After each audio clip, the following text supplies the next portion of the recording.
Welcome, everyone. Thank you for joining us for today's Noontime Collection Talk with Mina Marković. I'm Denise Burkover. I'm the collections curator here. And we're just so glad to have you with us. As some of you may know from attending these talks previously, we intend these to be an opportunity for you to view works from our collections without barriers while learning about them from a variety of perspectives. And before we begin, I would just like to acknowledge that we are convening from Toronto Metropolitan University, which is located on the traditional territory of the Anishinaabe, Mississaugas, and Haudenosaunee peoples, and we embrace our shared and ongoing responsibility for this land where our institution stands. Today, we are very pleased to offer a first look at the extensive Minna Keene and Violet Keene Perinchief collection, which was donated to the IMC in 2021. And we are very thrilled to have with us today the family descendants of this pioneering mother-daughter duo and donors of the collection. We have Minna Stirrup here, who was Minna Keene's granddaughter, and great-grandson here, Tom Stirrup. And so we thank you both for being here and for your generosity in donating the collection. Thank you so much. I also wanted to let everyone know that the IMC is planning the first comprehensive exhibition from this collection for 2026, so stay tuned for more information about that. And now on to today's event, titled Minna Keene, An Enduring Legacy. Today's talk by Mina Marković will focus on the life and work of the celebrated pictorialist and portrait photographer who immigrated to Canada and established a long-running studio in Oakville with her daughter Violet. Today's speaker, Mina Marković, is a cultural heritage professional, photographer, and image-based artist. She holds a BFA in photography as well as an MA in photography preservation and collections management, both from here at Toronto Metropolitan University, where she also completed a thesis entitled Forgotten Not Lost, Rediscovering the Life and Work of Minna Keene. Mina likewise worked closely with the Keene Collection while completing her MA placement here at the IMC, and later in providing curatorial assistance and support of the forthcoming exhibition that I mentioned. So we're very pleased to have Mina back with us here today. And now I hope that you will all join me in welcoming Mina.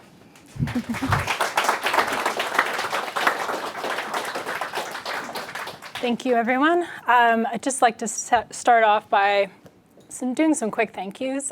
There's so many people in this room here today who have been incredibly instrumental to supporting my research, both as a thesis student, a master's student, and also later on when I began my career. So to thank everyone here in this room today would probably take me the entirety of this talk, so I'm not going to get into too many details, but there are some people in particular I would like to thank, namely the Image Center staff, particularly Denise, Anna, and Charlene for facilitating this talk and putting together all the objects on view that you see here today. I'd love to thank Keene's descendants, Minna and Tom, because you spent so many hours with me sharing your family stories and telling me about the work of your great-grandmother and grandmother. And finally, I'd also like to, again, thank Charlene, because she was my second reader when I was writing my master's thesis a couple of years ago, and her support was really what helped bring together what became my thesis. So start with that here today. I'm just going to begin on a little background on how I came to this topic. When I began my research in 2019, about 5 years ago, the name Minna Keene was relatively unknown. I was a master's student at the time, as Denise mentioned, completing my degree here at TMU. And I coincidentally found her name on an exhibition pamphlet. And what was really just interesting to me at that time was the fact that our names are very similar. And I was like, wow, that's so interesting. I haven't seen many people with my name spelled in a very similar manner to my name. And so I started doing some research. I was, just quickly online, what could I find? And the truth was, all that was available was about a paragraph of writing on her life. And so that was quite surprising to me, because as I started to read and learn more about her, I realized that she was actually a very prominent photographer during her lifetime. And I kept thinking, why does no one know about this person? So the only scholarly articles that were available on her at the time were one that was written in 2018 by someone named Malcolm Corrigal, and a second one that was written in 1990 by Andrew Rodger. Just a little louder? Okay, sorry, I apologize. So what's so interesting about Keene, what really struck me at the time, was that she had been elected a Fellow of the Royal Photographic Society of Great Britain, which was also known as the RPS. The RPS was an influential photographic society dedicated to the promotion of photography as an art form. But also, like most societies in this time period, it was a predominantly male-dominated membership. And for reference, in 1910, which was 2 years after Minna Keene was elected a fellow, there were approximately 227 male photographers that were part of the society in comparison to only 6 women. Further, Keene was a commercial photographer who also worked as an art photographer and ran many studios transnationally. As Denise mentioned, she had studios in South Africa, and when she came to Canada, she ran 3 different studios here, which effectively meant that she functioned as her family's breadwinner, which is, again, another rare accomplishment for this period. Finally, and most importantly for me at this time, was I found myself captivated by Keene's dynamic photographs that you can see here today, produced using various photographic mediums and styles and retouching techniques. And I think it's quite clear already just looking at this arrangement here, there is a really diverse breadth of work in this photographer's oeuvre. So by the time I had made Keene the basis of my master's thesis, I had learned that her photographs had been largely unexhibited until after her death in 1943. So for example, in the second half of the 20th century, Keene's photographs were shown in one major exhibition called Rediscovery, Canadian Women Photographers, 1841 to 1941, which was shown at the London Regional Art Gallery in 1983, and again at what is today known as the Art Gallery of Toronto. Art Gallery of Ontario was the Art Gallery of Toronto at the time, in 1984. Keene's photographs weren't displayed again until 2016, first in an exhibition called Painting with Light, which was shown at the Tate Britain in the UK, and again at the Stephen Baldry Gallery in 2019. This exhibition, which was called Minna Keene and Violet Keene Perinchief, 2 Generations of Photography, was the first to show Keene's work in Canada since 1984. It was clear to me, as I hope it is to you, just hearing this brief introduction, that Keene was a renowned photographer during her lifetime, and yet she had almost been completely absent from public view and photohistorical scholarship since her death. Keene's obscurity until recently is indicative of a common oversight in photohistorical research in which early 20th century women's studio practices remain underrepresented. Keene's descendants, who have since donated their archive to the Image Center, as Denise noted in 2021. Basically, their donation has made this one of the most comprehensive collections in the world of Keene's work and her daughter's work. The collection, which spans approximately 6,000 objects or more, includes prints. You're surprised by that? It's a huge, huge collection. Includes prints, negatives, and ephemera. And it was collected by Minna Keene and her daughter, Violet, who is also a photographer. I'm just briefly going to talk about Violet, because this talk here today is more about Minna, but Violet was a very accomplished photographer in her own right. She was the manager of Eden's Portrait Studio, which used to be down in College Park, between 1932 and 1948. So she ran that studio for 16 years. And afterwards, she began her own studio in Oakville independently, which she ran until around 1974. So quite a long career there as well, like her mother. My talk today will center on a small portion, as you can see, lots of objects in this collection, so this is small, of the Minna series of this archive. I will walk you through her life and career chronologically using these materials from the Minna Keene and Violet Keene Perinchief collection. And we're going to start with the late Victorian period, actually, right here around the 1890s. So Keene's career as a photographer began in the late 1890s during a period of shifting social attitudes regarding how women could behave and what roles they could assume. In the Western world, primarily white middle to upper class women were gradually transitioning from the private to the public sphere, becoming more visible outside their homes as they entered the paid labor force and sought higher education. Minna was born Doris Wilhelmine Charlotte Tonnebonne on February 5, 1859, in Germany, and immigrated to England in the early 1880s. In 1887, she married Caleb Keene, and they had 3 children, although only her son and her daughter Louis, only her son Louis and her daughter Violet survived infancy. So Denise right now is walking around a portrait of Minna that was taken in her later years. But I would also like to, maybe I'll walk around with this one, although my gloves have disappeared. Oh, okay.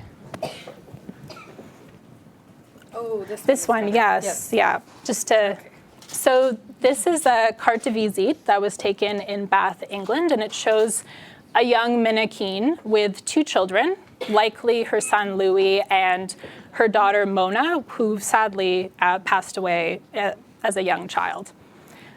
And carte de visite, I know some of you might already know what they are, but they are essentially photographic prints, as you can see, mounted on card, and on the verso was usually the stamp of the studio. And this was a very popular form of photographic portraiture in the late Victorian period.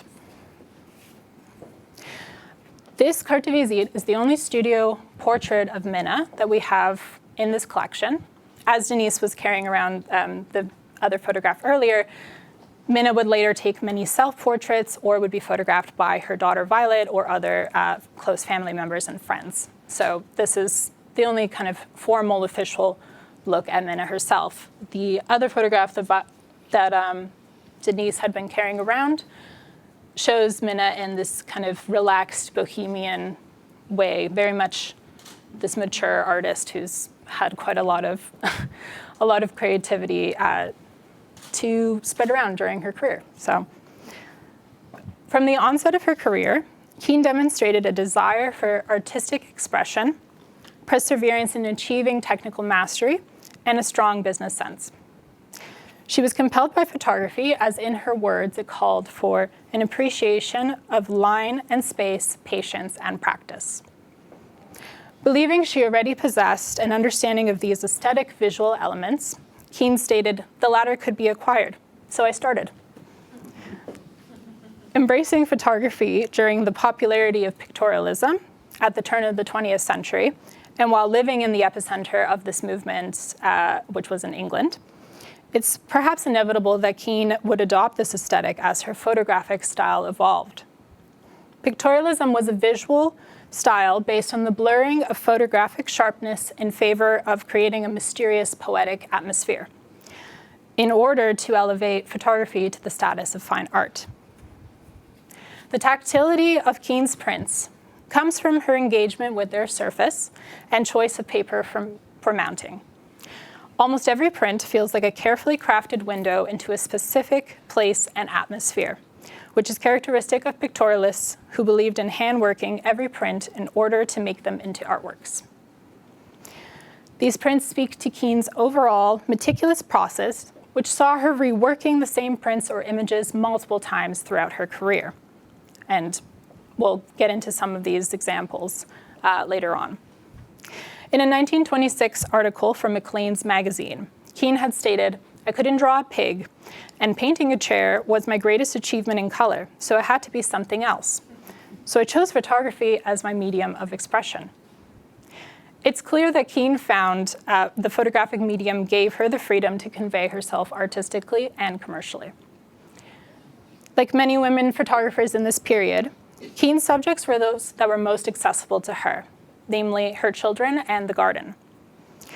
While Keene photographed both Louis and Violet, this collection demonstrates her daughter Violet's place as her mother's muse. Keene's, yes, please, thank you. And this one afterwards as well, if you can. Keene's portraits of Violet track her daughter from childhood to adolescence to adulthood, as in the case of the portraits of Violet on display here today. These portraits can be understood as mementos that capture the transient nature of parenthood and childhood. The act of setting up these portraits allowed Keene to transform her daughter into characters from classical literature. I like to perhaps romantically think of this act of a mother imagining the life that her daughter can have in the future by assigning her various roles. Keene followed in this tradition by photographing her own daughter. Violet followed this tradition by photographing her own daughter, who is also named Minna, and this portrait is a lovely example of one of these early sessions. Yes, in the flesh. Lovely circle, everything coming to fruition like that. Likewise, flowers and plant life ignited similar inspiration in Keene.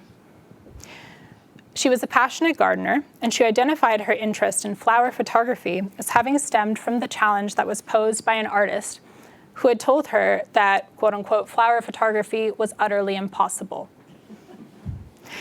Again, undeterred by a challenge, Keene used her home in Bristol as her studio, carefully transposing natural specimens from the outdoors into her home, arranging these plants, flowers, and miscellaneous organic materials, as well as, in some cases, adding taxidermied animals to her compositions. With these elaborate static setups, Keene was able to have complete control over the exposure length and depth of field, and the stillness of her subjects, made possible by bringing them indoors, allowed her to adjust her composition and lighting to whatever ends she desired.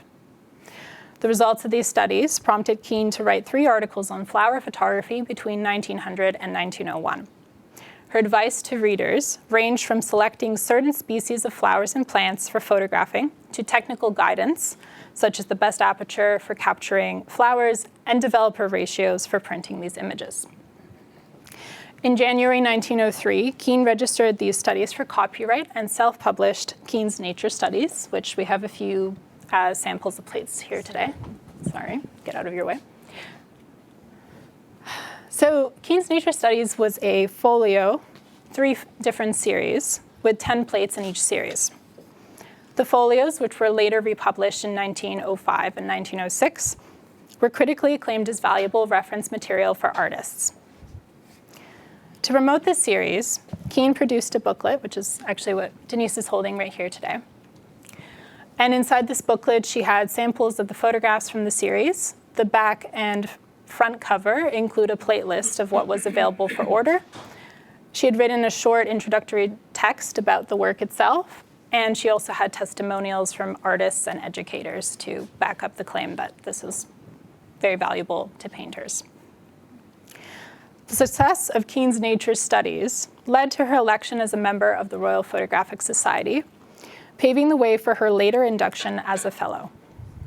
Her botanical studies evolved into still life studies that echoed the compositional and symbolic elements found in 17th century Dutch and Flemish paintings. If you would mind just holding up this one. So this particular still life paradoxically depicts a moment frozen in time, but it also shows the inescapable passage of time. Keene's use, you love that one, me too. Oh, you forgot about it. Keene's use of fresh vegetables contrasted with deceased animals tells a story of life and death, but it also depicts the moment before preparing a meal to be enjoyed with loved ones. The lantern slide, that maybe I can hold up, or do you want? I'll hold it up briefly, but it'll be hard for people to see. To see the details. Okay. So they know which thing we're talking about. Oh, okay. Also this one is a bit cracked. Yeah. Okay. Well, when you get a chance, later when we're done, you can come take a look at this beautiful lantern slide. It's, again, another still life composition. And it is pretty much one of the only examples, actually, in this collection of Keene's work with hand tinting and color photographs. So again, this in particular, it's a bit of an experimental looking image, which to me suggests that she was trying to see if she wanted to include color into her photographs, and evidently decided not to go in that route.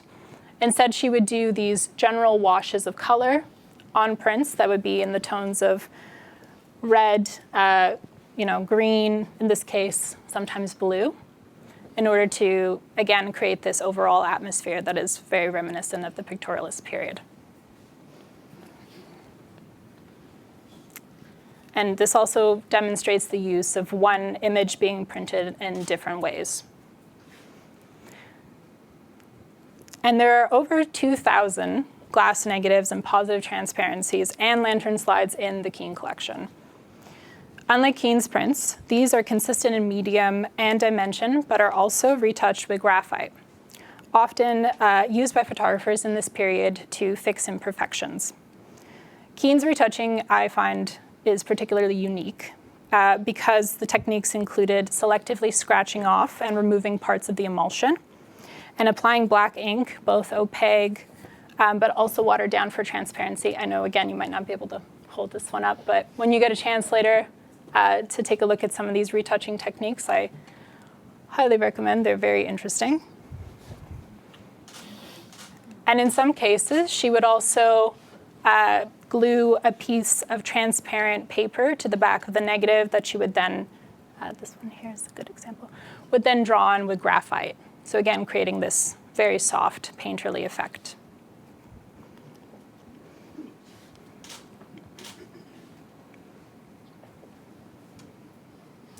Keene didn't remain in the domestic sphere for long, and beginning around 1903, she sought rural subjects in England and while traveling in Germany.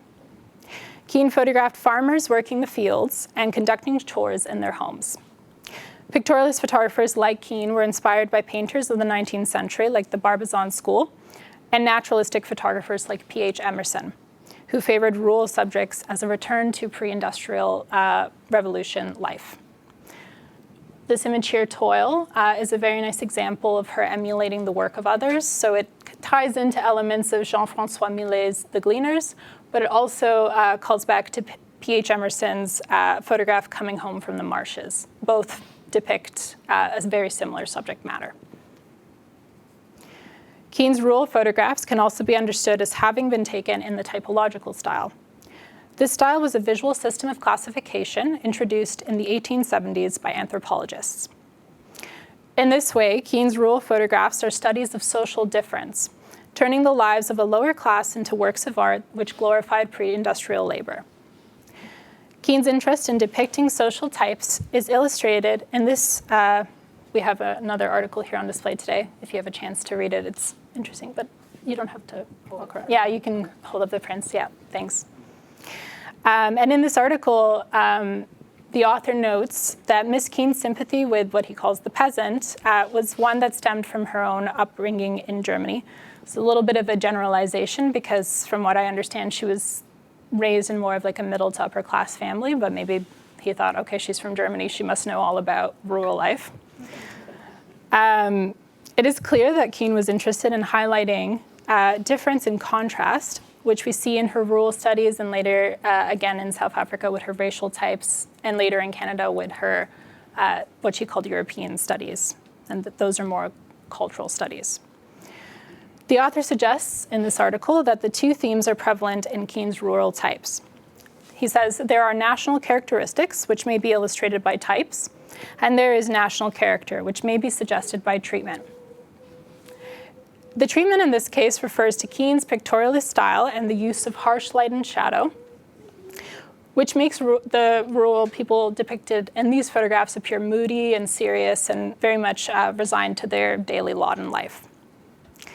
This is very much the perspective of someone who might have been an outsider, looking inwards into another lifestyle, as many artists did at this time, who saw rural life as a noble calling, hearkening back to a simpler time. Keene returned to the typological style throughout her career, as I mentioned, beginning with South Africa.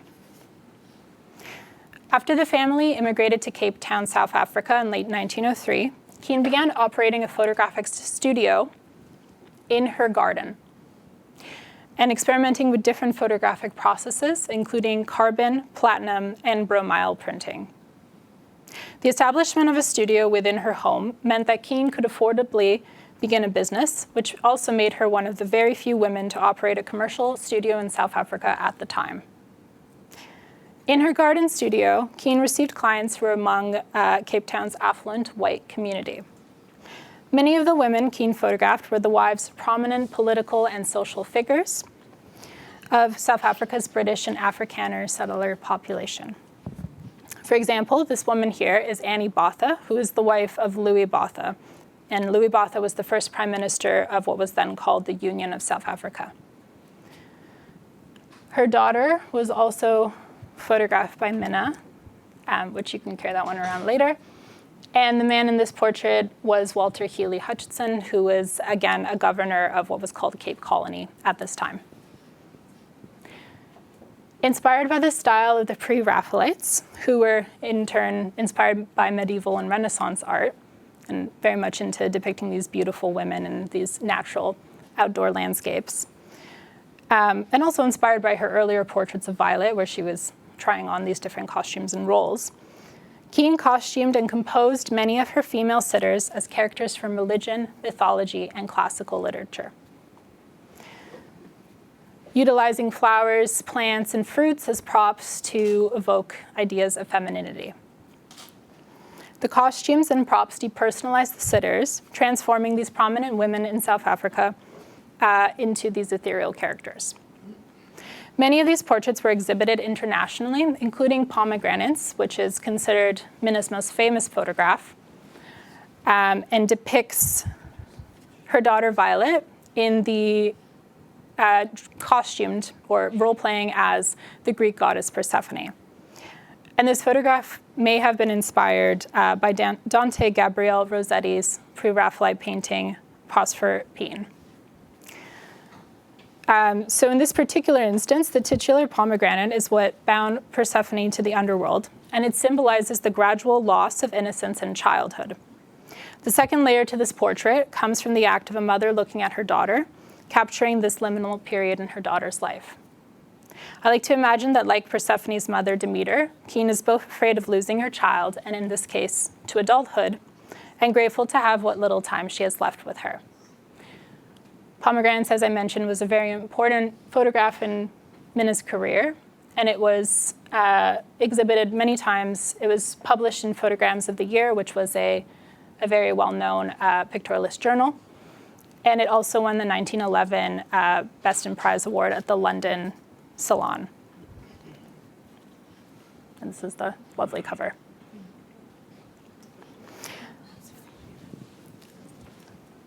Outside her studio, Keene photographed Cape Town's sub-Saharan and Muslim populations. She again utilized a typological approach, this time to classify racial difference. In 1906, she registered a company to publish these photographs as postcards, which she disseminated in Cape Town, as well as in England. Some of these postcards feature seasonal greetings, which were stamped in colorful inks of red, purple, and green. Here we have a lovely example of the red seasonal greeting. Both sets of postcards were popular with South Africa's white settler populations, who purchased and posted them across South Africa or overseas, primarily to England.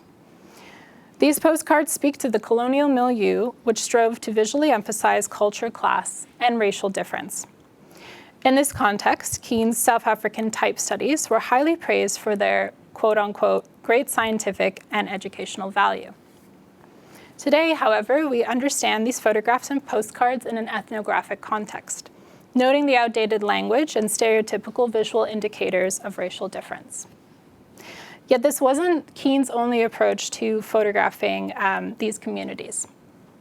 Some portraits of sub-Saharan and Muslim girls were made in the same style as Keene's garden studio, as seen in this instance here. And this particular photograph is interesting because it could have been a test for pomegranates itself. Again, this young woman is posing with pomegranates, or it could have been its own series. That much is unclear, but it does show that she was interested in depicting people regardless of class, race, and culture in various different styles. So in recognition for her successful, quote-unquote, nature study work, and photographic pictorial studies of racial types. Keene was elected a fellow to the Royal Photographic Society on December 9, 1908, becoming, as I mentioned, one of the only women in this society, and also the first woman in South Africa to receive this prestigious honor. That same year, Keene was also asked to join the Brotherhood of the Linked Ring, which again was a male-dominated society. However, they disbanded shortly before Keene could be made an official member. By 1912, Keene had opened a second studio location in Cape Town. Unlike the studio business she had run from her home, this studio was within her husband's decorating business space, which they shared. But unfortunately, she did not have the opportunity to enjoy this space for an extended period of time.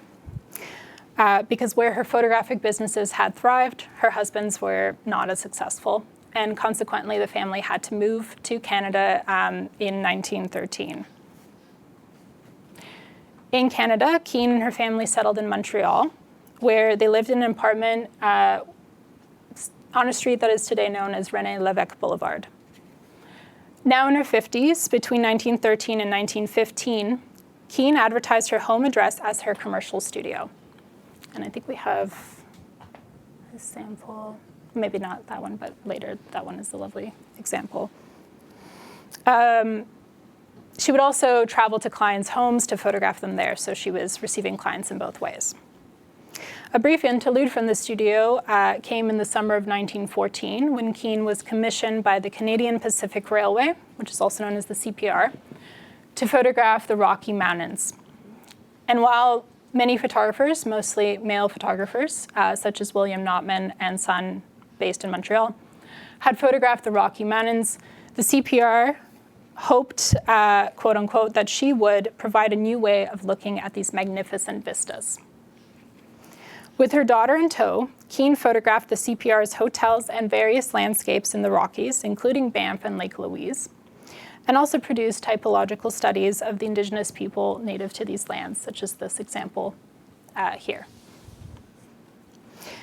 Both Keene's views of the mountains, as well as her photographs of indigenous people, contributed to the romanticization of the Canadian West Coast as a part of the larger settler colonial project of nation building in Canada. These quintessentially sublime Canadian landscapes are highly stylized, appearing as paintings rather than photographs. The general pattern that we see here with many of these photographs in particular is that Minna would retouch her negatives. She would then contact print those negatives, retouch the prints themselves, and in many cases, and here we're seeing retouching with charcoal, graphite, and a white retouching fluid. And then she would re-photograph these photographs themselves, print them out, and in some cases continue to re-photograph the finished print until she would get to this point where she would have a very kind of like soft, hazy atmosphere. And while in Alberta, Keene was approached by the multimillionaire William Randolph Hearst, who had asked her to manage one of his commercial studios in New York City. Hearst sought Keene for her style and reputation and employed her to create a series of portraits of New York society women and children. For 2 weeks in November 1914, Keene moved to New York, where she operated one of his studios. She didn't stay very long, though. She abruptly left and returned to Montreal, actually, without telling Hearst. And she cited several reasons for this departure, namely her anxiety over her son's involvement in World War I, which had begun that very summer, and her frustration with the ambivalent attitude of Hearst and the Americans towards the war. On May 1st, 1915, Keene opened her first Canadian studio outside her home on St. Catherine Street. This is an example of one of her studio pamphlets. And she also opened a second studio at what is today 5 Bloor Street West. So in this promotional pamphlet, we can actually see she has both studios listed. And she's also, later on when they moved to Toronto, she hand-wrote the location of her Yonge Street studio. She traveled between the Toronto studio and the Montreal studio, but by January 1918, she was spending longer periods of time in Toronto, leaving her daughter Violet to manage the Montreal studio. Similar to her clientele in South Africa, in Canada, Keene was again photographing many prominent individuals, such as in this case, we've got Stanley Weir, who was the author for the English lyrics to O Canada, our national anthem, what is today our national anthem. In 1921, Keene closed her Montreal studio, followed shortly by her Toronto studio, and the family relocated to a house in Oakville on 2nd Street. Keene was in her 60s by this time, but was still active on the international salon circuit. Yeah, that's an invite for the studio. And occasionally she traveled abroad to create photographs. However, she primarily continued to photograph in her Oakville home studio, which is where she created one of the most ambitious projects of her career. Yes, it's a lovely series. She called these European types. Again, they were a typological study, in this case, focused on cultural difference. When I had first begun my research at the Image Center in January 2022, I was quite struck by the mystery of these photographs. They didn't have an attributed date. They'd been dated roughly based on the photographic process, and they had been dated to the early 1900s, around 1908. And so it was unclear to me if Keene had traveled to these countries herself, because as you'll see later when you come take a look, it lists very particular countries in Europe to photograph these women, or if these were actually photographs that were taken by her daughter Violet, who had a very different aesthetic stylistically to her mother's. And this does look quite different from her earlier portraits. But I did find an article from 1926 that talked about the fact that these photographs were taken in her Oakville studio. And these were actually women from Oakville and Toronto themselves who had come to her studio and put on these, for lack of a better term, costumes that she had ordered from Europe, handmade and shipped to her. And these women are more so performing the idea of these various cultures. So it wasn't that Minna herself had traveled, it was that these women were pretending to be from Ireland, France, Spain, Switzerland, Italy, Germany, Belgium, and the lands that were then known as Yugoslavia. The fixed environment and ability to control lighting in the studio space allowed Keene to further experiment with type imagery and fabricating narratives like she had done in her South African period. These photographs were exhibited at the Canadian National Exhibition on August 26, 1926. The Toronto Daily Star reviewed the exhibition, noting the Smithsonian Institute had acquired a number of these studies for their value to the anthropological sciences. As Keene's health began to decline in the late 1930s, she focused on reprinting and disseminating previous works to salons and journals. And here we have a few examples of some of the awards she won during this time. And the countries vary. There's Germany and Vienna, even Japan in some cases, and France. When Keene died on November 5th, 1943, at the age of 84, she was recognized in Canada as a distinguished and worldly photographer. This isn't to say that she didn't repeatedly face resistance in achieving her recognition as a woman photographer during her lifetime.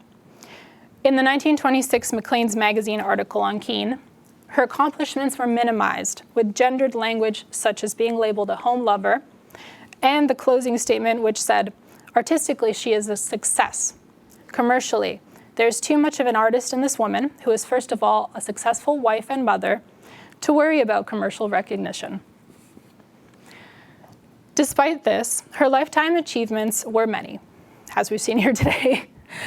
Keene's career spanned approximately 47 years, during which she self-published the critically acclaimed Keene's Nature Studies at the beginning, was elected a Fellow of the Royal Photographic Society, photographed numerous eminent members of South African, Canadian, and New York society, produced typological studies of various social, cultural, and racial groups, created publicity photographs of for the CPR of the Rocky Mountains, and maintained several studios transnationally.